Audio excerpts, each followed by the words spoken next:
Saya mau kasih contoh beberapa bukti di Alkitab. Orang yang kalau melakukan segala sesuatu melebihi dari standar, ternyata luar biasa dampaknya.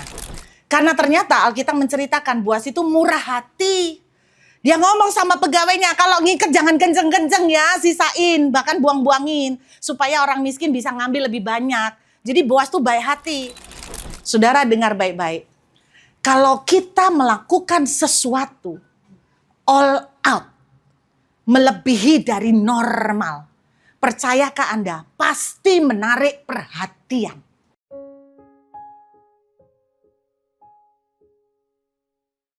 Saya mau kasih contoh beberapa bukti di Alkitab.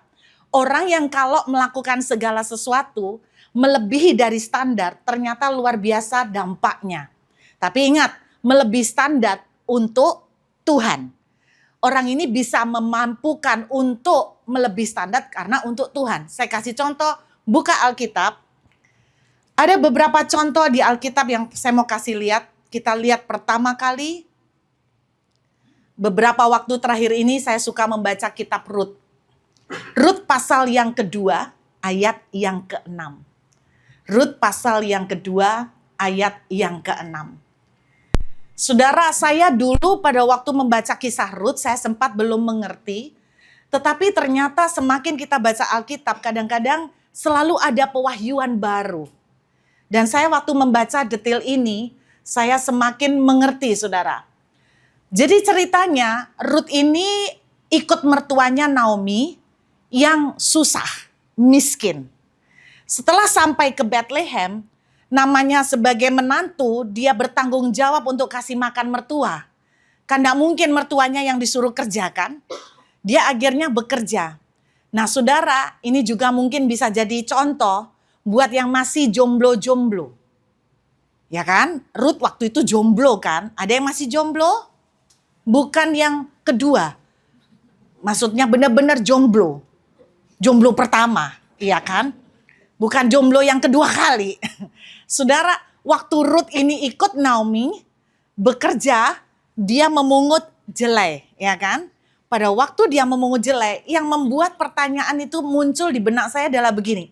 Bagaimana, siapa pasangannya Rut? Oke, bagaimana Boas bisa tertarik melihat Rut? Apakah Rut itu datang ke ladang dengan dandan yang komplit sehingga tertarik? Apakah Rut itu datang dengan pakaian yang menor sehingga Boas itu memperhatikan? Ternyata enggak. Alkitab tidak pernah menceritakan Rut itu cantik atau enggak. Di Alkitab ada beberapa cewek yang memang jelas ditulis cantik. Contohnya Esther. Ya, ditulis cantik. Ada contoh yang lain nanti kita akan baca. Itu memang ditulis cantik, tapi Rut itu tidak ditulis cantik. Jadi saya enggak tahu Rut ini cantik atau enggak. Kalau enggak ditulis menurut saya berarti enggak cantik. Berarti ini memang cocok ketika Tuhan kasih nama Rut buat saya. Saya tahu diri, tapi saya bersyukur, saya enggak minder. Karena saya sudah laku. Dan suami saya gantengnya minta ampun. Number 1 in the world. Waduh. Nggak boleh protes. Anda boleh puji suami masing-masing, ya kan? Nah, kenapa saya tuh melihat gini? Kok Boas itu bisa tertarik ya sama Rut?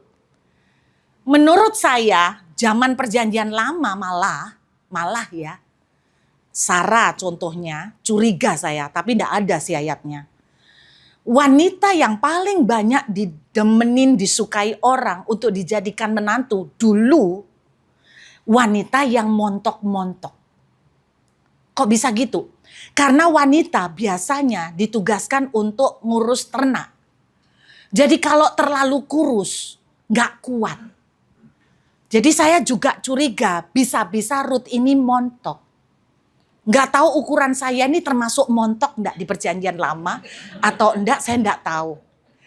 Saya ingat bicara montok enggak montok. Jadi yang di sini, yang montok-montok. Kalau mau dapat jodoh cepat, gampang ke Timur Tengah. Gampang sekali, laris manis kayak kacang goreng, saudara. Yang langsing-langsing agak berat jodoh kalau di Timur Tengah. Karena Anda dianggap lemes dan kurang kuat. Loh serius.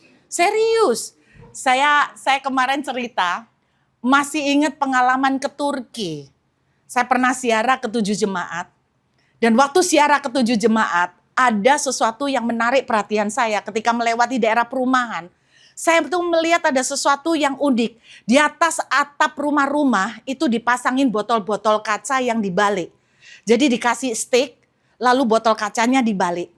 Lalu saya karena terlalu banyak, kalau 1, 2 oke lah, saya enggak tahu walaupun apa gunanya. Tapi karena ternyata hampir banyak di tiap rumah, itu ada botol-botol kaca yang dibalik. Ukurannya macam-macam. Ada yang botol ukuran botol sotro, ada botol yang ukurannya botol Pertamina katanya, yang buat beli bensin di pinggir-pinggir tuh, tahu kan? Nah, saya tanya sama tour guide, Pak, ini kenapa kok ada botol-botol? Dia bilang botol-botol ini menunjukkan ada anak-anak perempuan di rumah tersebut yang siap usia menikah, yang belum menikah. Jadi dengan petunjuk botol-botol ini, seorang pria yang mau melamar, dia bisa melihat. Oh, di rumah ini ada 3 anak perempuan, jadi botolnya ada 3. Oh, di sini ada 2, oh di sini ada 1. Oh gitu ya Pak. Tapi kenapa ya Pak botolnya kok aneka macam? Dia bilang itu menunjukkan ukuran tubuh mereka. Serius? Loh Anda tidak percaya, coba ke Turki ya. Anda akan temukan. Lalu saya bilang gini, lo kayak botol sosro itu gimana? Ya berarti langsing Bu. Lah yang botol Pertamina, montok. Lah yang galon aqua, Anda pikir sendiri. Lah yang galon aqua gimana Pak? Ya Anda pikir sendiri. Jadi botol-botol itu sesuai body. Itu di Turki.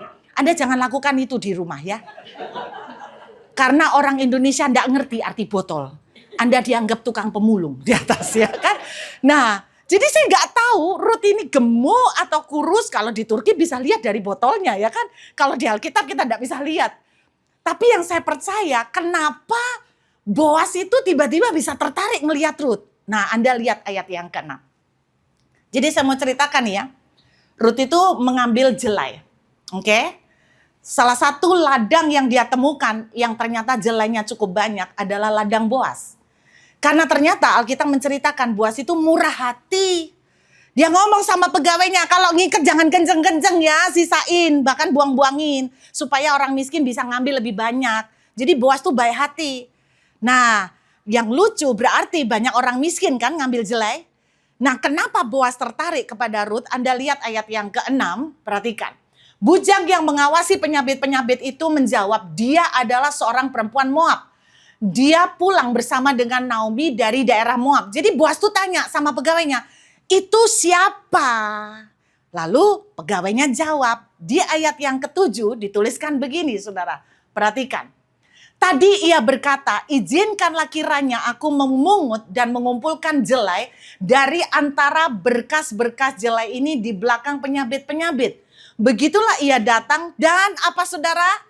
Terus sibuk dari pagi sampai sekarang dan seketika pun tidak berhenti. Saya membayangkan ladang Boas tuh jelainya banyak.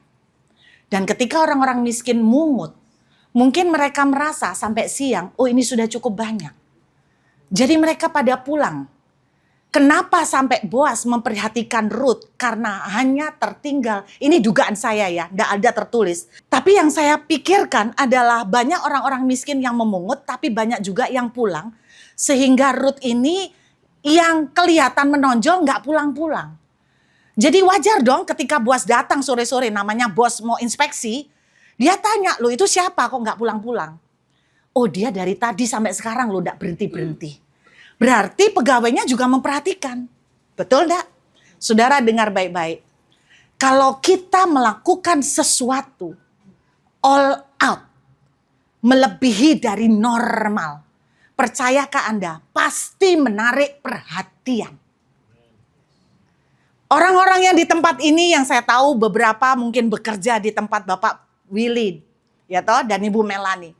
Percayalah kalau Anda melakukan sesuatu pekerjaan lebih dari normal, pasti mereka akan memperhatikan. Yakin saya. Yang satu ini kok beda ya. Rajin terus. Dan kalau dilihat rajin terus, pasti ada tambahan. Loh kok enggak amin?